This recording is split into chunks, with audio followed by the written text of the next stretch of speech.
and I've now been living in Japan for a little bit over 1 year. I'm a poet and I keep a journal every day, and I also write exploring the Norwegian and the English language. Hi everyone, my name is Priya Kahlon. So I'm originally a poet from Western Australia, and I've been in Tokyo now for 2 years. But unfortunately this is sort of our last month in Japan, and we're sort of relocating to London, so swapping places with Silje. But our reading today is sort of a reflection of sorts, but also an exploration of how change affects the body and how we sort of search for home both within ourselves and in our surroundings.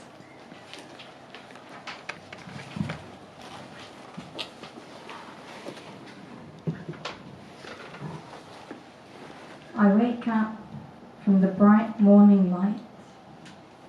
I can never get out of bed fast enough. There is always something to do, somewhere to be in Tokyo. I walk upstairs to my desk and try to make space for myself by pushing aside the laptop screens and cables, only to replace these with a pile of books that grew so large. The other half was relocated to the piano, sitting untouched next to the window where the blue sky was dazzling. Before being brought back by a friend messaging me, asking me to share my thoughts with strangers. A moment of hesitation, recording my answers without a thought. The room different, bathing in white light. Declaring my feelings out loud with warmth and without effort, peaceful and content. I stop. The room resumed to silence, while I attach my voice to an email and send my words away. So that they hang in the air, like words left from forgotten conversations. They mix with the hum of engines and the brush of tires against pavement, picking up the circling sound of sirens going off somewhere in the distance. As my inbox rings with words of gratitude for sharing so unfiltered, for being so vulnerable, wondering, what have I done?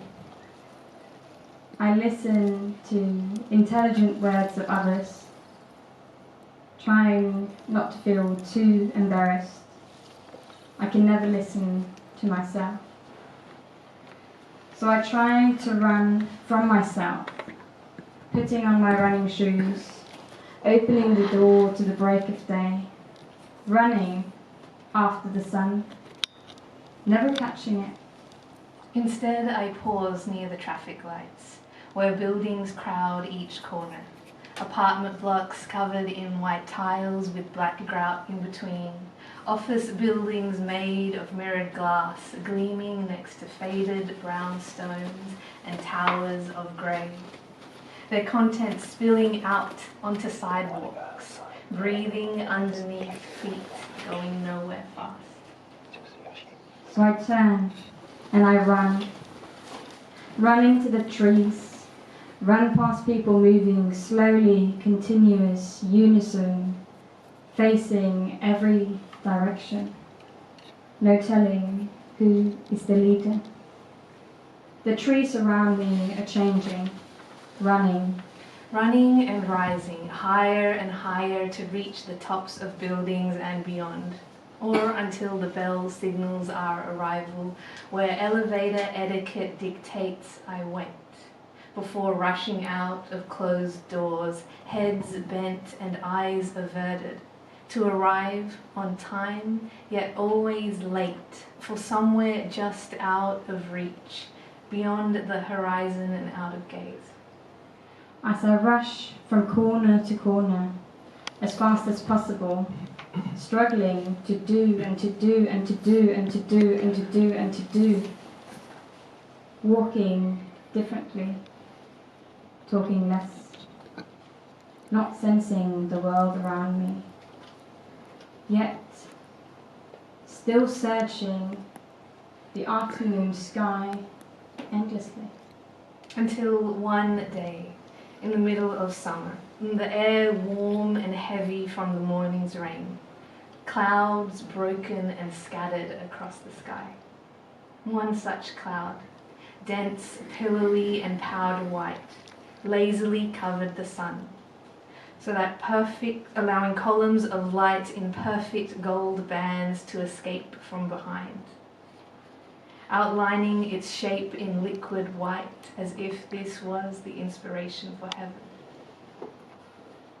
I'm somewhere I want to be,